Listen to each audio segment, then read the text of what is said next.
What's going on, YouTube? So when it comes to good, reliable family transportation, two of the vehicles that first come to mind have to be the Toyota Highlander and Honda Pilot. They have been battling it out for years, but now the Highlander is back with an all-new generation and is ready for a rematch since it lost to the Pilot in our last comparison. So without further ado, let's see if this new Highlander improved enough to knock off the Pilot.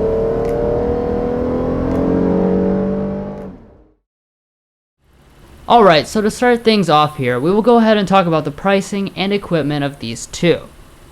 Starting off with the Pilot, it received a new top trim level for 2020, called Black Edition. It builds upon the Elite's equipment and raises the final price tag after destination to $50,715.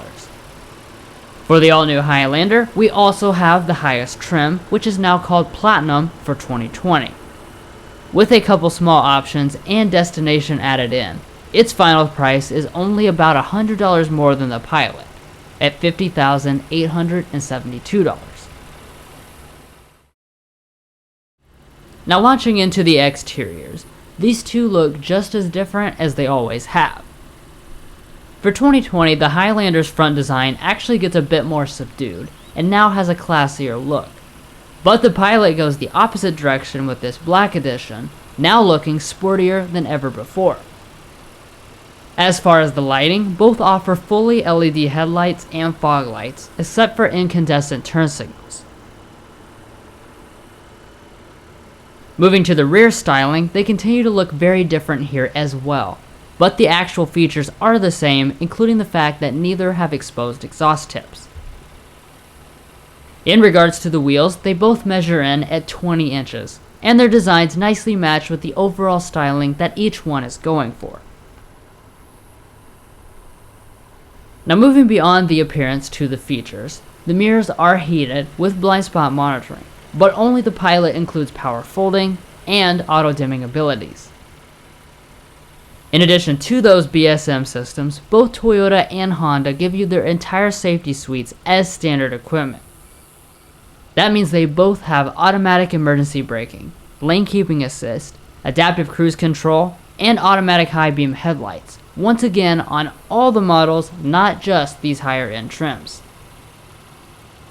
Now when it comes to the warranties, both of them share 3-year 36,000 mile basic warranties and 5-year 60,000 mile powertrain warranties.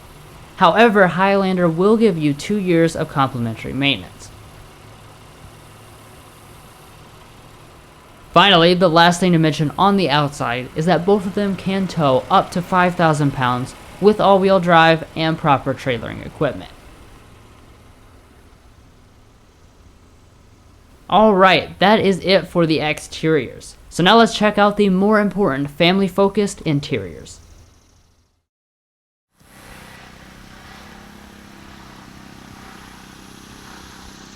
Now heading up to the SUVs, both vehicles of course have smart entry systems, as well as remote start. But one thing to keep in mind is that the Toyota requires a subscription to the Intune app in order to keep that functionality after the trial has expired.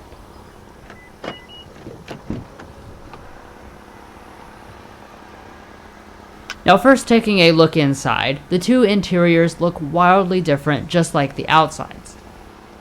In the Highlander, it has real leather finished in the Platinum exclusive glazed caramel color scheme. And for the Pilot, it also has real leather seating, finished in black with special red accents. In regards to the seats themselves, both include 10 ways of adjustment, heating, ventilation, and 2-person memory.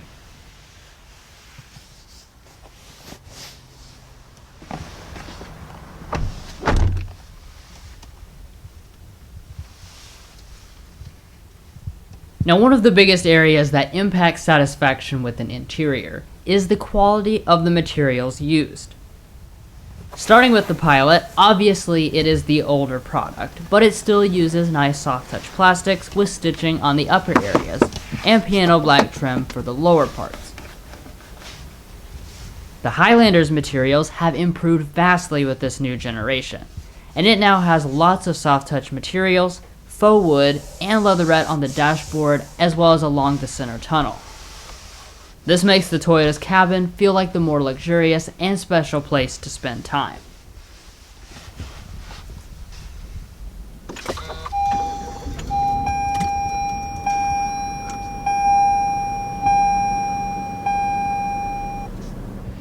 Now, one area where they are similar is with the gauges. Both have 7-inch multi-function displays with lots of information. But one advantage of the Highlander is that it includes a head-up display, which is missing from the Pilot.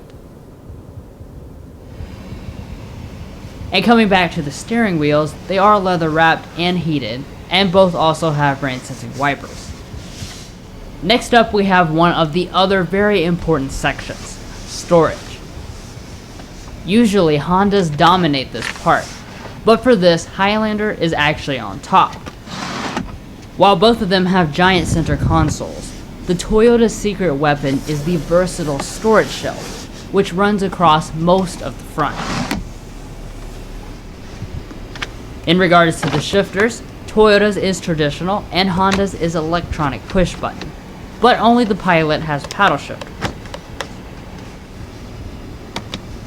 However, in reverse, only the Highlander gives you a 360-degree camera system, and only the Highlander has an electronic parking brake. Now, moving on up the dashboard, both have 3-zone automatic climate controls. One important difference though is that the Highlander requires you to move into the display if you want to adjust the zones or the rear climate. Alright, so now let's go ahead and compare the audio systems.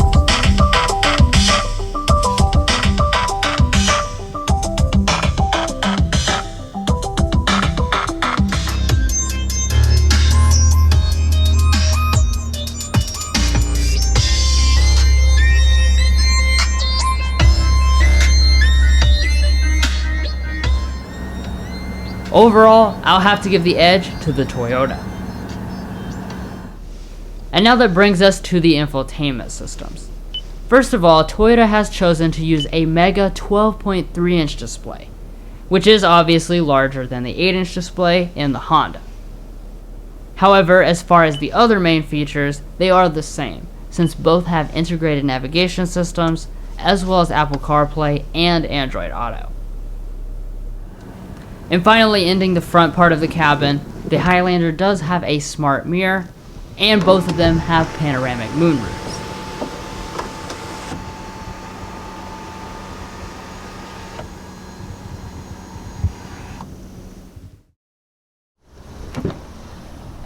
Now, heading out back, as 3-row crossovers, you could really say that the rear areas are just as important as the front, so it's certainly a good thing that these are among the largest in the class. The enlarged Highlander for 2020 does have the edge in legroom, but the headrooms are virtually the same. As expected, both use captain's chair seating arrangements with full sliding and reclining abilities, and they are also heated. And as far as your other rear amenities, both have pretty much the same stuff, including rear climate controls, 2 charging USB ports, and a household outlet. However, the Pilot does have one bonus feature, which is a rear entertainment system with all the same cool functionality from the Odyssey minivan. Moving on to the next row of seats, access is simple in both. And as far as actually sitting in the third row, you will notice a pretty significant difference, since the Pilot does have several more inches of both legroom and headroom.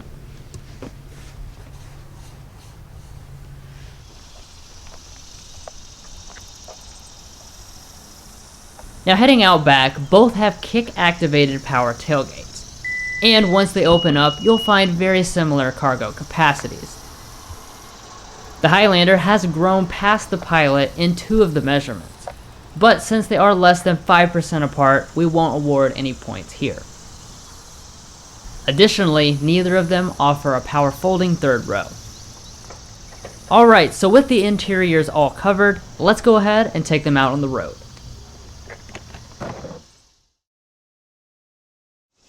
While these two have been very dissimilar to each other so far, they have much more in common under their hoods. Both use naturally aspirated 3.5-liter V6 engines that make very similar power numbers.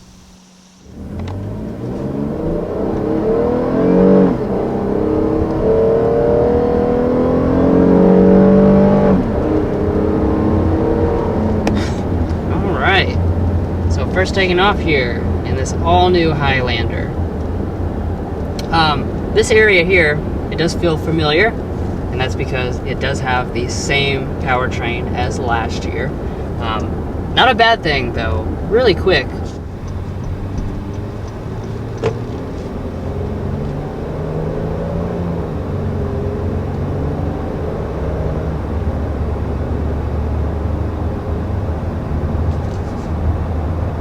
And getting up to highway speed, power definitely feels more than adequate. You know, this is a big 3-row vehicle, but yet it doesn't feel underpowered. Some of the competition does feel underpowered, but this definitely seems like it gets things up to speed really well. Like I said, once again, just very comfortably, very quietly. It just kind of just executes everything in such a way that it just blends into the background. Their power is put to the ground via all 4 wheels and through an 8-speed automatic in the Toyota and a 9-speed automatic in the Honda. While the Pilot's transmission has received some complaints in the past, both transmissions performed well in our testing. As I had already mentioned, the powertrain, as in the whole thing, is carryover. So that does include the 8-speed automatic transmission. Once again, this was already a pretty new transmission. It was only been in the Highlander for 2 or 3 years, I think. And it does a great job in this application, just like it does in other Toyota and Lexus products. Very smooth, it just blends into the background for the most part. And it does have a willingness to drop a gear and get you up to speed when necessary. Yeah, this transmission was retuned last year during the refresh. Previously there had been some complaints about it, and they've definitely done a good job. It seems pretty responsive. Like Mason said, the shifting is smooth under different throttle applications.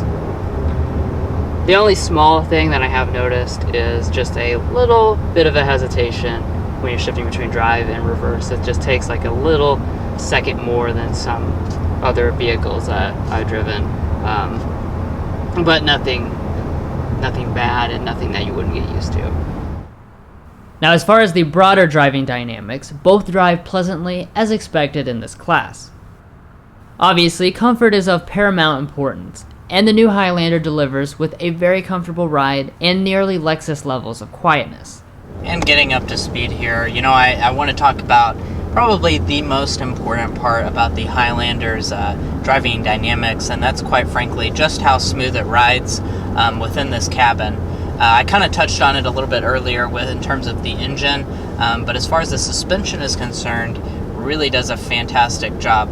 It honestly feels kind of like, I would say it's just a tad worse than the Lexus RX, which is a fantastic compliment because when you go over a bump, you really don't feel much of anything, and it has a lot of refinement to its ride, which is what buyers really are wanting in this segment.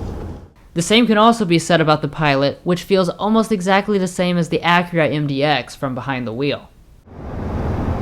You know, in riding here at 55 miles an hour, I can just say how comfortable I am. You know, like we've been mentioning, comfort is the top priority with this Pilot. They're not trying to mix sport in or anything like that. And this is just going to be comfort for all 3 rows. I mean, we're going over a bridge, you can barely hear it, and you can't really feel any of the bumps either. And that's just going to be a testament to how comfortable this car is going to be. If you want to do a road trip, everyone in your family is going to be comfortable in this car. Finally, finishing this part, the Highlander's setup is slightly more efficient, but once again, not in a point-worthy way.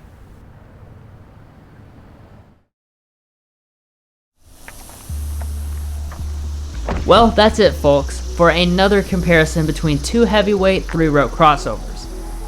It was a pretty tight race, which is a testament to the staying power of the Pilot despite its age.